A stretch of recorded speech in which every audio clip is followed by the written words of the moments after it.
Hello friends, welcome to Baby's Wonderland. आनी हांव वाजव्या फेर्नांदीस. आज हांव एक तुमकां हेअरस्टायल घेवन येयलां. बॉपिनान कर्ल्स घालपाचे इनवर्ड आनी आउटवर्ड वॉल्यूम मेळपा लागून.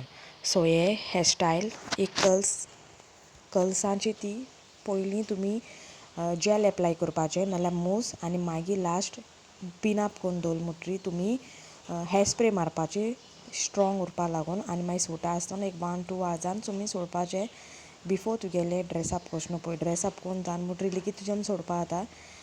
सो म्हगे व्हिडियो लायक आनी सबस्क्रायब कराय, शेअर आनी कमेंटूय कराय. थँक्यू.